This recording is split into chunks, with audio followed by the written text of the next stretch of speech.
Bonjour à tous, mon nom est François Letarte, bienvenue sur ma chaîne JDR D30, une chaîne consacrée aux jeux de rôle sur table. Donc une vie de rôliste et réponse au RPG Week, la romance dans le jeu de rôle. Ouais, c'est pas mon critère principal de jeu de rôle. Je suis là pour l'aventure, mais vous savez, le genre d'aventure. Mais quand même, je peux quand même prendre note de plusieurs instances où la romance a pris sa place. Fait que je vais parler de mes personnages et de leurs amours. OK. Brise-cœur. On commence par le plus volatile de la gang, le brise-cœur Alphonse Ruolt dans All for One, Régime Diabolique. Écoute, c'est un coureur de jupons. Hein? Il aime toutes les femmes de Paris, de la France et d'ailleurs. Et oui, et son charme incroyable les amène tous avec lui. Elles passent tous un bon moment avec lui. Bon, il s'appelle pas brise-cœur pour rien. Je suis sûr qu'il y en a beaucoup qui pleurent. Je suis sûr qu'il y a peut-être des baronnes riches qui veulent payer des gens pour avoir ma tête ou autre chose. Bon, en tout cas. Mais oui, c'est ça. Tu sais, dans le fond, tout le temps, je l'ai joué. C'était le running gag. C'était jamais la même madame dans l'histoire. Tu sais, c'est ça. Puis il est arrivé des affaires. Il s'est fait surprendre dans le Louvre avec une baronne qui a joué un tour. Là. Elle a comme voulu le faire arrêter. Fait qu'il a couru tout nu dans le Louvre. Et oui, là, c'est le château du roi Louis XIII en passant pour ceux qui ont un petit cours d'histoire vite. Fait que bon, fait que oui, fait que ça a été comme un peu un événement parallèle à tout ce qu'on vivait. Puis il a fait un petit tour dans la Bastille là, pour se faire taper sur les doigts. Mais il est revenu, puis mécaniquement parlant dans le jeu, ma réputation, elle a diminué. Puis là, tandis que mes collègues mousquetaires montaient en grade, mais lui, il n'a pas monté en grade, il restait simple mousquetaire, donc aux ordres de ses copains. Ouais, il est follement amoureux de la reine Anne d'Autriche, mais je pense que c'est plus une histoire d'être opportuniste. Bon, historiquement parlant, j'ai lu un peu sur le sujet. Bon, la reine Anne d'Autriche, elle se gênait pas ben. Apparemment, d'aller voir autre chose que le roi Louis. Hein? Même que la paternité du roi Louis XIV est un petit peu pas sûr. Hein?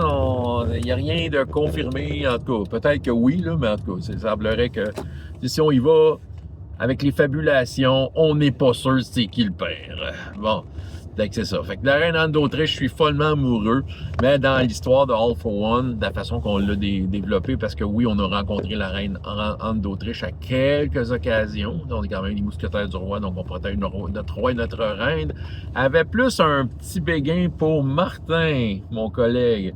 Et ce qui a pas, tu sais, ça a développé une petite jalousie, une rivalité entre moi et Martin. Ah, qui va gagner le cœur de Anne? Surtout que Martin, sans le charme de Briscoeur, a réussi à prendre les devants dans cette histoire. Ouais, fait que Briscoeur, c'est ça, c'est le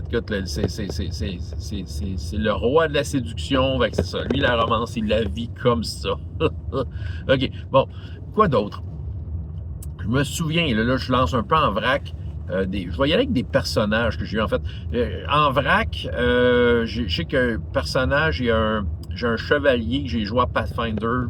Ça fait une dizaine d'années de ça, peut-être même un peu plus en fait, que j'ai joué, puis Irwin, que j'ai beaucoup aimé jouer.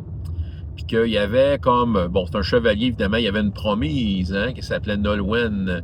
Mais on dirait que la façon dont je l'ai interprété, c'est comme si c'est un mariage pseudo-arrangé pour le prestige et tout ça. Fait que, tu sais, lui puis Nolwenn, c'était pas nécessairement des atomes crochus tant que ça. C'est comme, ils se parlaient courtoisement, puis un jour on va se marier, un jour on aura des enfants, mais tu sais, avant ça, il n'y avait pas de passion ni de flamme. Tu sais, quand ils se voyaient, c'est ça. Tu sais. C'est arrivé un petit moment là, où elle a eu peur, là, qu'elle m'accompagnait, là, puis qu'elle a commencé à avoir du fun un peu, mais tu sais, pas plus que ça. Sinon, c'est ça qui arrive. À un moment donné, il y a une joueuse qui est embarquée dans le game, qui jouait une genre de pseudo-mage. Puis dans le monde, d'ailleurs, je vais parler de Fantasy Age en pas long, là, mais on joue dans le même monde qu'on joue présentement à la Fantasy Age. Puis dans ce monde-là, la magie a été un peu sortie. Il n'y avait plus de magicien. Mais la joueuse a joué une genre de mage, guerrière mage. Fait que, tu sais, puis là, c'était un moment où je voyais l'utilité de la magie pour essayer de combattre le mal. Puis c'est ça, sauf que mon personnage chevalier qui protège un peu des principes contre la magie, tout ça, guerrière mage, ça le titillait. Mais de la façon que je jouais mon personnage face à elle, on dirait que naturellement, je jouais comme une certaine forme de béguin. Tu sais, j'avais, tu sais, il y avait comme un petit fond d'amour face à ce personnage-là. Fait qu'il y avait comme une rivalité, tu sais, un peu à la Han Solo, Princesse Léa, là. Ça n'a jamais développé, OK? Parce que, tu sais, je voulais pas non plus précipiter des affaires pour faire fake, tu sais, si ça aurait eu, tu sais, dans le fond, je voulais que naturellement, s'il y aurait eu, dire, OK, hey, nos personnages sont ensemble, tu sais, que ça se fasse naturellement.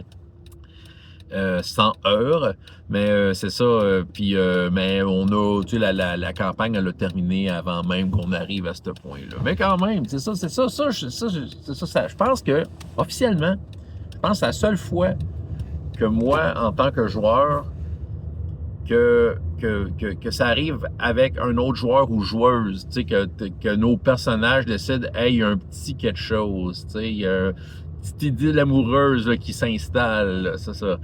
Fait que, ouais, c'est ça, c'est la seule fois. OK. Ben là, présentement, Fantasy Age, mais tu sais, c'est un peu un running gag, là. Mais en même temps, c'est correct. Ben, c'est ça. Moi, mon personnage, Sorius, un mage qui maîtrise les illusions et le vent. Tu sais, vient d'un village, tu sais, très restreint, puis tu sais, il était dans l'étude de la magie. Tu sais, lui, avoir une blonde, ça l'intéressait pas, puis je sais pas comment ça est arrivé de même, mais maintenant, on s'est mis à explorer le monde, puis il est arrivé toutes sortes d'affaires, des morts vivants, puis des hommes-chèvres. Puis maintenant, on s'est retrouvé dans peut-être la plus grosse ville qu'on a jamais visitée de notre vie, là, Phaeton. Puis dans Phaeton, ben, il est arrivé certaines affaires, puis un des contacts, c'était une madame, une genre d'archiviste, une vieille dame, puis Vinicia.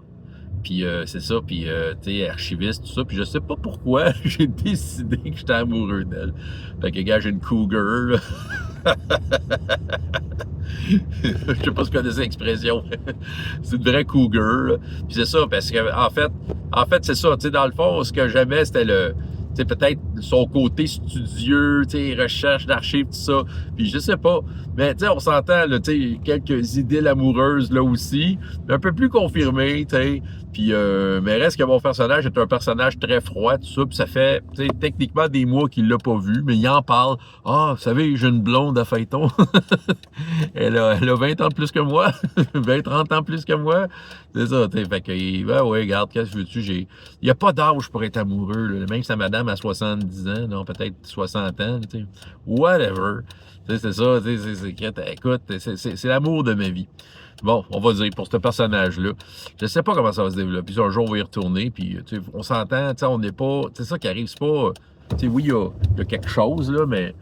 Tu sais, c'est ça, tu sais, on cherche plus l'aventure que les idylles amoureuses. C'est comme plus une caractéristique, puis, tu sais, on va comme décrire, ben oui, je vais la voir, je passe une soirée avec, on a du fun, mais tu sais, on va pas jouer la scène d'amour, puis, tu sais, les échanges amoureux, les belles paroles, tout ça, non, on va pas là-dedans, nous autres.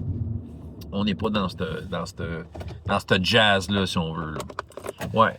À part de ça, j'essaie de chercher des personnages qui ont comme vécu des affaires. Ben, il y a eu dans mes groupes de jeux de rôle, tu sais, peut-être parlant tu sais, écoute, un sujet quand même à développer, hein. Pardon. J'ai eu des groupes. Mais présentement, en fait, même dans mon parascolaire, il y a eu quelque chose par rapport à deux personnages qui se sont mariés. Puis, tu sais, ça a créé tout un événement. Le mariage, c'était bien drôle. On a vraiment rigolé avec ça parce qu'ils ont vraiment monté un mariage. Là, tu sais, aujourd'hui, hey, on se marie. OK. Fait que là, ils se sont comme installés, ils ont fait leurs affaires. Là, tu sais. Puis, c'est un mariage. Tu sais, c'est ça qui était drôle parce que les deux sont comme, ils ont tué un peu du nécromancien prêtre là, dans leur truc. Fait qu'ils prient le dieu morne, dieu de la mort. Fait que c'est ça. Fait que là, ils se sont mariés, mais le prêtre, c'était pas un dieu de la mort, mais c'est pas grave, c'est un mariage légal. Puis leur dieu leur a donné un cadeau. C'est-à-dire qu'ils additionnaient leurs points de vie. Ils avaient un compte commun de points de vie. Ce qui fait qu'il y avait soudainement plein de points de vie. Mais c'est ça, mais si jamais ça veut dire, quand un ou l'autre mangeait des dommages, ils perdaient des points de vie de leur compte commun, mais quand ils arrivaient à zéro, mettons qu'ils mouraient, mais ils mouraient les deux en même temps. C'est pas arrivé, mais c'est passé proche une couple de fois. Fait que c'est ça, mais c'était vraiment ça. C'était comme un genre de petit idylle amoureux. Je sais qu'il y a une joueuse, la joueuse chevalière, est tombée amoureuse d'une elfe noire qu'elle a rencontrée. Ce qui m'a servi, en fait, de peu d'ancrage au niveau de l'intrigue parce qu'à un moment donné, il a fallu que je mette en scène comme l'invasion des dryades de pierre. C'est un des problèmes qu'ils ont présentement. Puis les dryades de pierre ils ont envahi la place où l'elfe noire en question était, puis elle a été assassinée, je veux dire, elle a été tuée là. Puis c'est ça, elle est arrivée au moment où elle a dit ses derniers mots. Là, fait que c'est ça, tu sais. Mais la joueuse l'a bien pris, elle prend ça comme...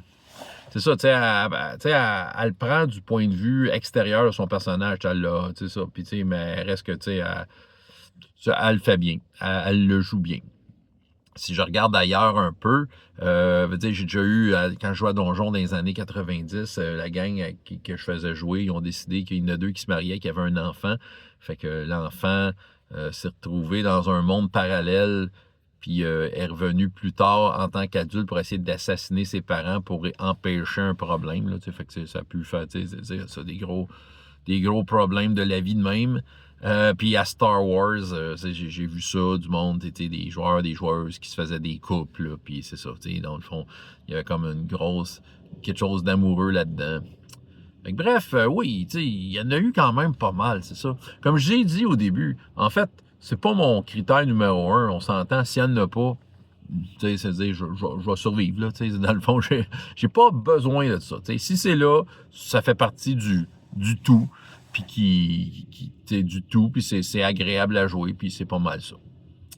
C'est ce que j'avais à vous raconter, François Letarte, JDR D30, et jusqu'à la prochaine fois, il y a autant de plaisir dans la vie que dans les jeux.